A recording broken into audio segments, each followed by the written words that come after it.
Hi, this is Gary Cato with Project SOS, and I'm very proud to sponsor this episode of Salute. We hope you enjoy it.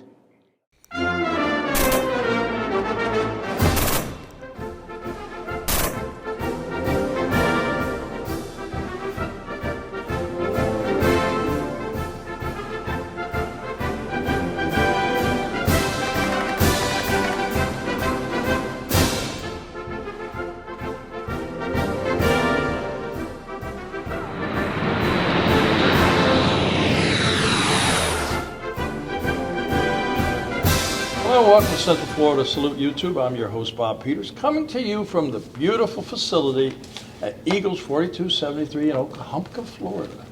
My guest is an Air Force career man, retired, Don Samsoni. Did I say it right? Sansoni, that's correct. There we go. Don, you, what years were you in the Air Force? November 61 to November 65. Oh, 4 years. 4 years. All right, you were 4 years. But you saw a lot in 4 years. I did. So tell me, where did you grow up? And, Chicago. Born in Chicago in 1942. And 12 years Catholic education by the Christian Brothers. And I graduated high school in 1960. Joined the Air Force in 1961. To 1965, was discharged, and I got a job at the First National Bank of Chicago, December 1965. That's where I met my wife, Donna, and we were married in 1969. And this coming June, we'll be married 53 years. Wow, congratulations. Congratulations! She's sitting over there. Anyway, why the Air Force? Why did you join? What made you want to go into service? Well, I knew I was going to be drafted, so that meant I wouldn't be able to make my own decision. So I thought about it a lot, and I decided that I'd like to go into the Air Force. And that was the right decision for me. Yeah. So, when you went in the Air Force, you went to Lackland? Lackland Air Force Base for basic training, Amarillo Air Force Base for technical school, and after technical school, Andrews Air Force Base for the remainder of my tour. And that's Andrews Air Force Base was the home for Air Force One. Air Force One, that's correct. We're going to talk a little bit about that in a minute. You went in 61, you said? Yes. That's the draft just started really back then, right? Right. Yeah. So, what did you do at technical school? What was your MOS? MOS was in supply, and there's different amount of supply squadrons in the Air Force. Mm-hmm. I ended up in the squadron at Andrews Air Force Base, the 101st Supply Squadron that maintained Air Force One. I met you at 1410 the Q. That's right. Radio station. You were talking about, this is getting off the subject a little bit, about what you're trying to do with bricks for the church. You're a member of the VFW out of the church or something? Well, actually, two separate entities. I belong to the First United Methodist Church in Tavares, and we are creating a Veterans Memorial on the church grounds to memorialize those veterans. And the honor bricks, or the paver bricks, are being sold for $100 a piece. And the spot that we are going to have will eventually hold 220 bricks. There is going to be a 4-foot-long granite bench with a backrest, and the backrest is going to have the emblems of all the branches of service, including Space Force. We are going to the monument company on Monday to sign the contract, and they tell us that because there's a problem with getting all of their supplies. It may be 8 months before we get everything in place. But we are still selling the pavers at $100 a piece. How are you doing as far as fundraising goes? We needed $7,000 to get the program off the ground, and with the sale of the bricks and anonymous donations, we got the $7,000 plus. All right, good for you. And much to our amazement, the cost of the bench itself, without the emblems of the branches of service, is $1,420, and an anonymous donator paid for the whole thing. Wow, that's great. There's a lot of good people out there. And, Yes, there is. yeah. So you're on a roll with that. And you said the VFW. What VFW? No, American Legion Post American 76 Legion Post, in I'm sorry. 76, and in Tavares. And several years ago, the commander had asked me if I would become the post chaplain, which I am to today. And we do several important procedures every year. The one that we just did in February was to honor the 4 chaplains. I know it well. Okay. And our March 15th meeting, we are going to honor Lake County first responders, police, and firemen on March the 15th. You know, I've been saying this all along. I'm going to say it again. I think in this country we need to have a Heroes Day and a Heroes Parade for doctors, nurses, police, firemen, EMS, you know, of course our veterans. Right. Because after everything that's gone on in the last couple of years with COVID and everything, we need to salute those people. And I think a Heroes Day parade would be super. So Yeah, I noticed. anybody's listening in, tell your congressman. I noticed passing Waterman Hospital on 441, they had a sign out in the lawn, "Heroes work here." And they do. They sure do. We owe them a lot, you know. Yeah, our lives. Yeah. So the Legion Post, is that a brick and mortar building or no? No, we have our monthly meetings at the Union Congregational Church on St. Clair Abrams in Tavares, 12 noon for lunch that's catered by Haystack Restaurant, and with our program afterwards. Yeah. So do you have like a web page or something? Or We do Facebook? not. No. Okay. So I was just saying in case somebody wanted to look it up. But it's, now, where is it again? Union Congregational Church on St. Clair Abrams in Tavares. Okay.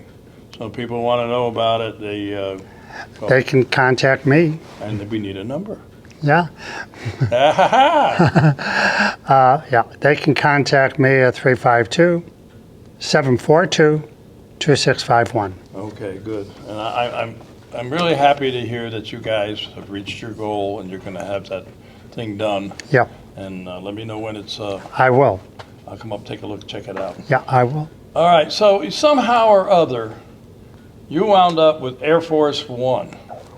Now let's go through the history of Air Force One, because I tell you, YouTube is great for finding out things, you know. And I know presidential planes, Wright-Patterson Air Force Base. Yes. And you could go on, look up on the computer, and I found out a few things, and I'm sure you know all about them.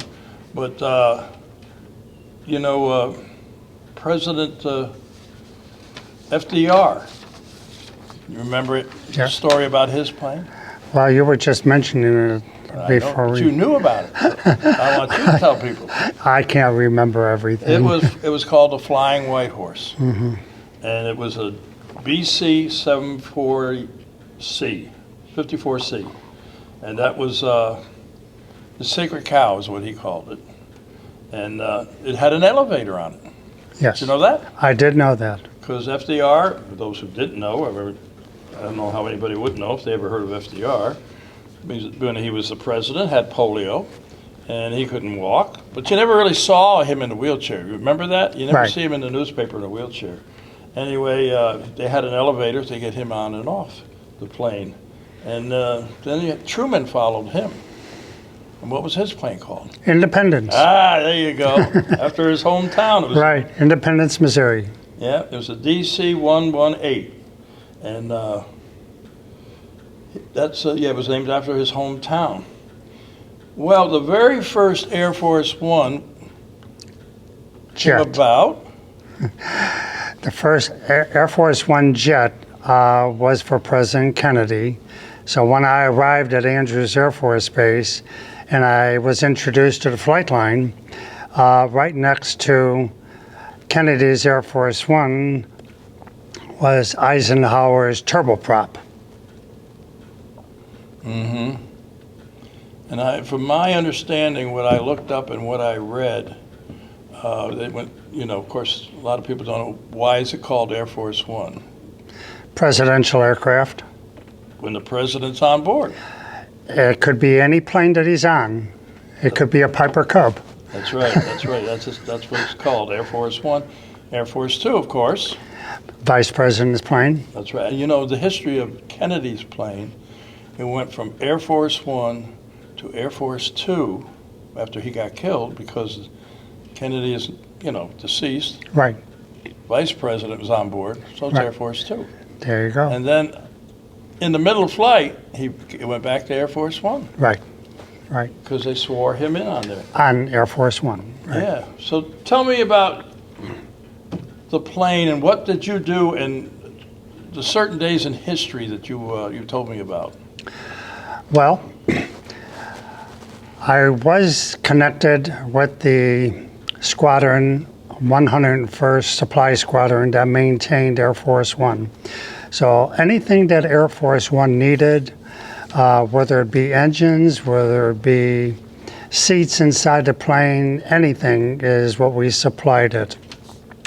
And on that fateful day, 1963, Kennedy was on his way to Dallas, Texas. And our commander says to all of us that worked in the supply squadron, your commander-in-chief is out on the flight line, ready to board Air Force One. He'd like to shake hands with all of you.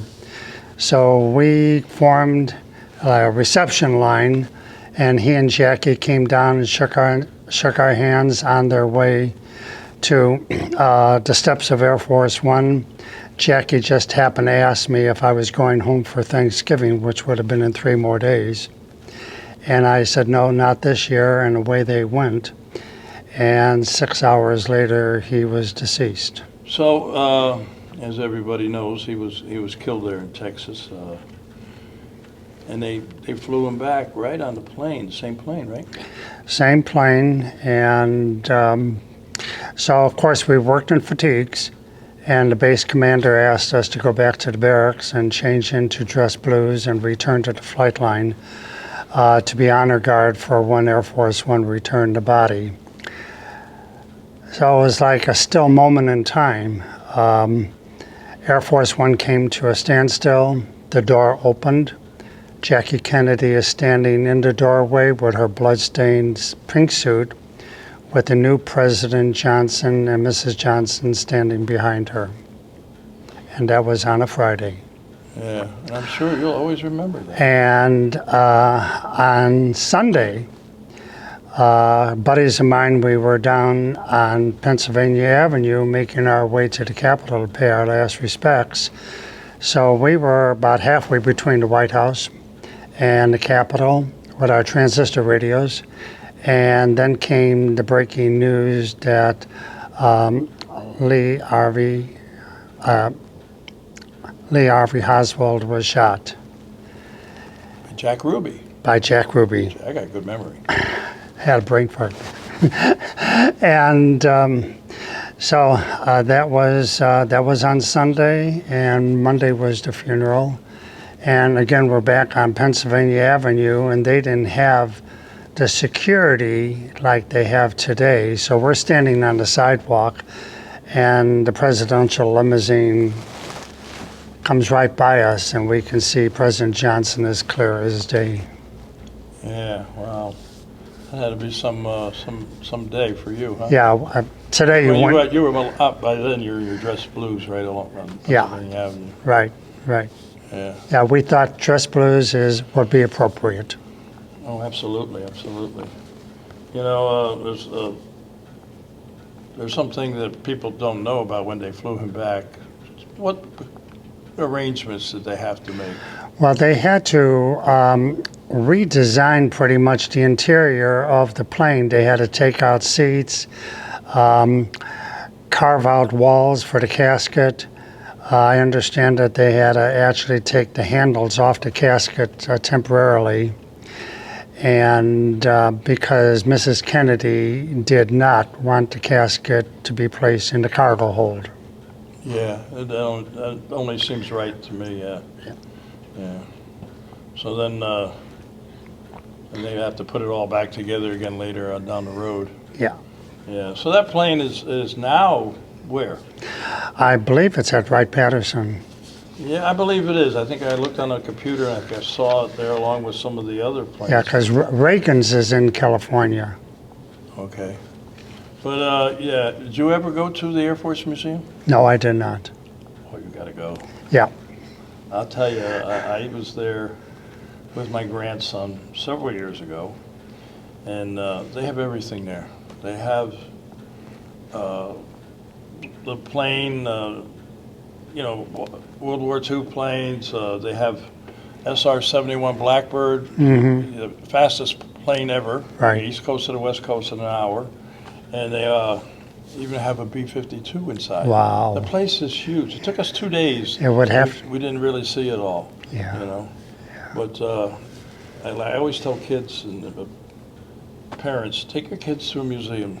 Go to someplace like, you know, the Air Force Museum, the Army Museum. I've been over there too, and of course Washington is full of museums. Right. But yeah, and then there's Pima Air Museum. You know about that one? No. That's in Arizona, or Scottsdale, and that's with the second largest Air Force is. All the planes that are in mothballs are in Arizona, and it's mile after mile after mile of airplanes in mothballs. It's another place. Wow. Yeah, I'm filling up your travel card now. You got to go down. Okay. You know? So you were with Air Force One. How long were you there? You know. I was at Andrews from, well, say 62 to 65, you know, because I went basic training November 61, and then technical school in Amarillo. And so I probably got to Andrews maybe December of 61. So rest of my tour until November 15th, 1965, when I was discharged. Yeah. Well, you got discharged before I even went in. So, yeah. Fondest memory? You have any real good memories other than? Yes, as a matter of fact, I do. In September 1963, my squadron nominated me for Airman of the Month from Andrews Air Force Base. Oh. And so that was September of 1963, and I was nominated for the base award. So every squadron on Andrews had a nominee, and we went through many discussions with the people that were judging us, and we were judged on appearance, job knowledge, current events, your attitude about the Air Force, and how you expressed yourself. So we all went through the same grilling, and I was fortunate enough to win the nomination for Airman of the Month, 1963. Congratulations. Congratulations. Yeah. There's a plaque on the wall at home or what? Yeah, pictures. Oh, let me see the picture here. Stick it up here so the camera person. Oh, that's you there? Yeah. Getting into a car? Yeah. One of the perks for the weekend was rental from Hertz, 1964 Ford Galaxy 500. Mm-hmm.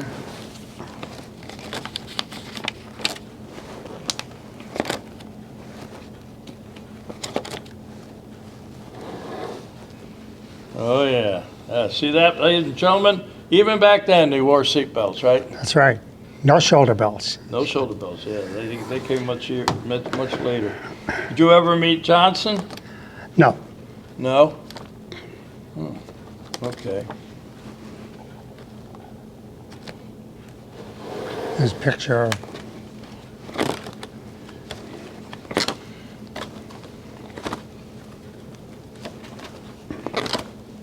my parents were there. Oh, yeah, that had to be a special day, huh? Yeah. Yeah. So, you got out in, what, 65, you said? I got out in 1965 in November. Wasn't used to sitting around the house. So I went downtown Chicago and was hired at the First National Bank of Chicago, December 1965. And that's where I met my wife, Donna. And we were married in 1969. Okay, kids? No children. No children? No. Okay.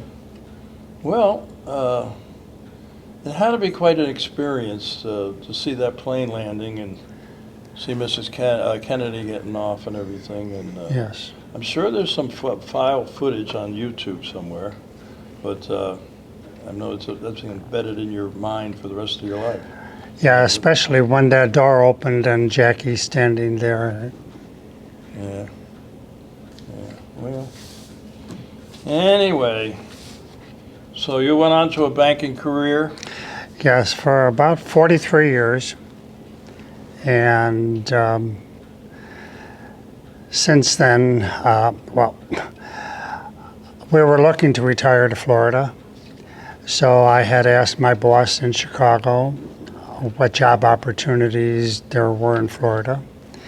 And so she did some searching for me. And she, because of my personality, the way I talk, understand people's situations, they thought I would be a good fit for the credit card operation in Lake Mary. And the downside of it was that you had to call people that were at least 30 days behind on their credit card bills. That was you that called me? That was me. I'm only kidding. But in order to perform in the job, you had to go through 6 weeks of training as to how to turn a negative into a positive and offer solutions to the people, and not to put them down in any way, is just to help them. And that's what I did until I retired when I was 65.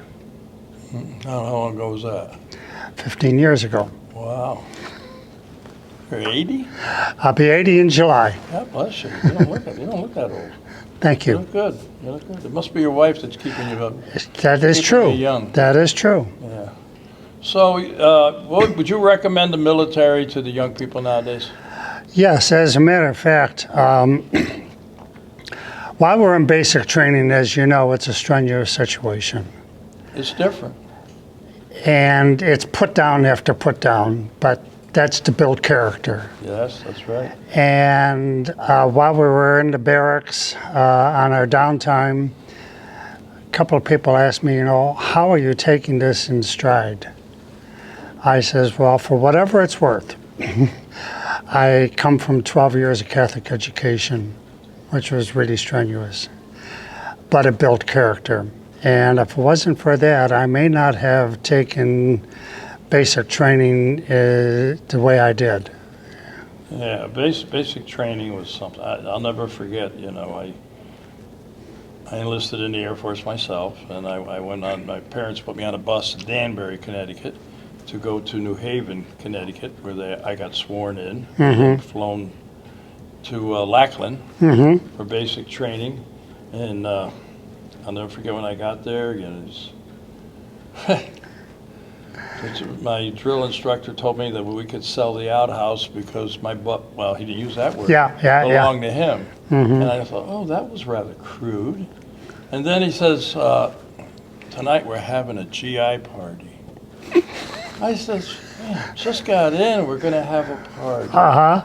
But you know as I know, That's not what exactly a party. No. Scrubbing the floor. That's where I learned on a tile floor, heel marks, toothbrush, and a toothpaste. Takes it right off. And we can't say it on the air, but I'll tell you afterwards.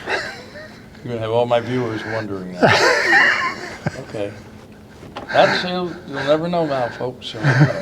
But yeah, I did fours like such as you, and it is a great experience. But we've had all the branches of the service, and as far as I'm concerned, every American should either be in this do 2 years of military service or Yes.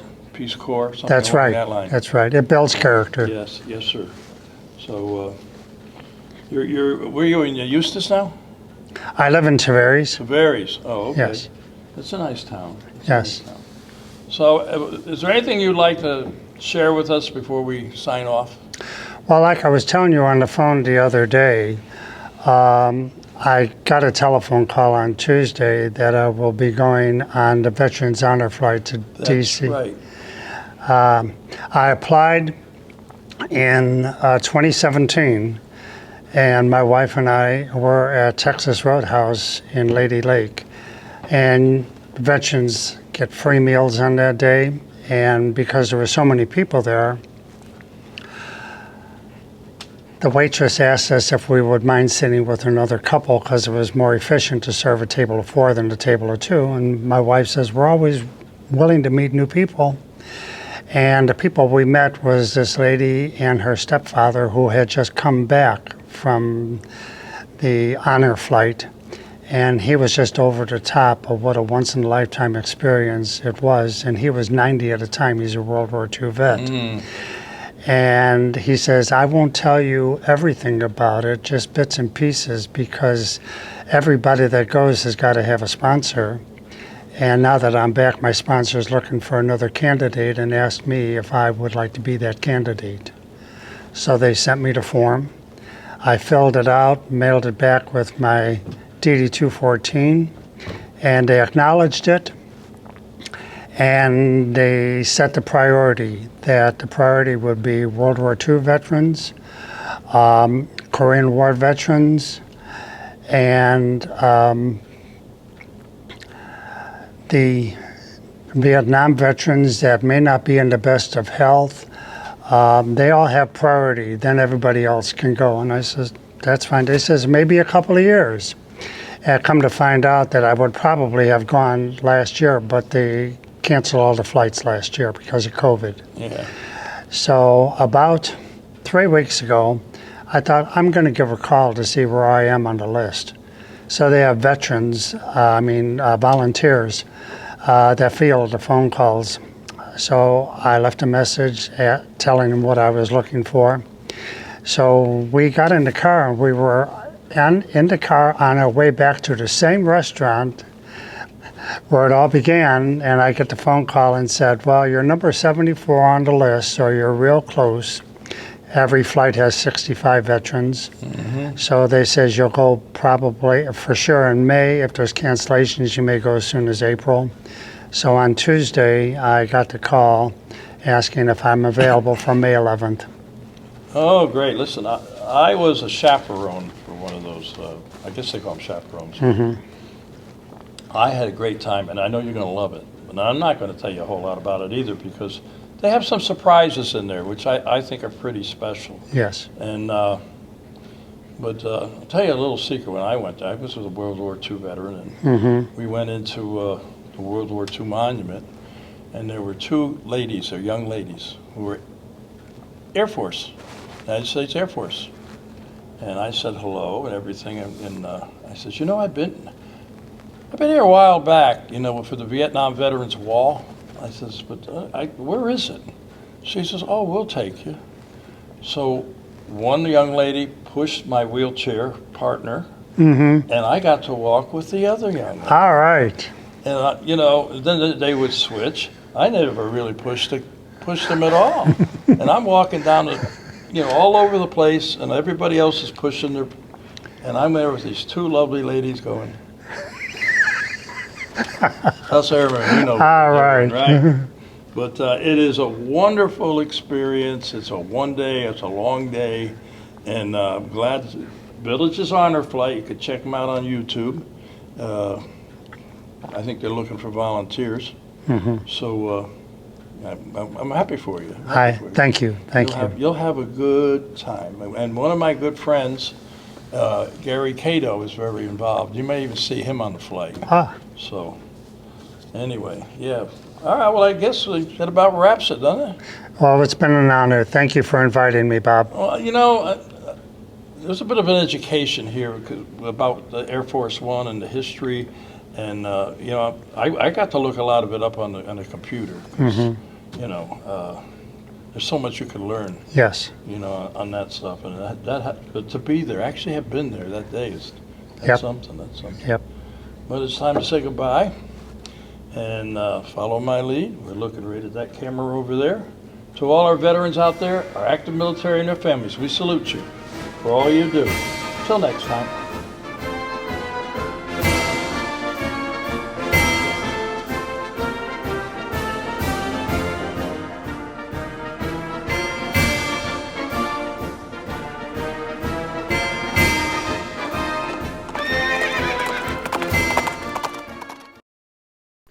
Since 2009, Project SOS has assisted our veterans both overseas and here at home to overcome medical issues, homelessness, and disabilities. Initially, our efforts resulted in over 22 clinics opened in Iraq and Afghanistan. Recently, as troops have been withdrawn, we have concentrated on issues here at home.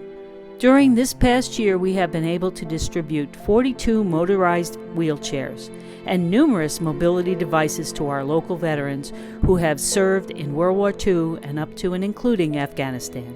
We continue to offer solutions to our local homeless veterans in the Ocala National Forest and other Central Florida locations. Project SOS Support Our Soldiers needs your assistance to continue helping a growing homeless veterans population.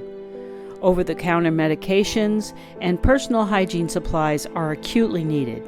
Your financial aid will greatly increase the support they so desperately need.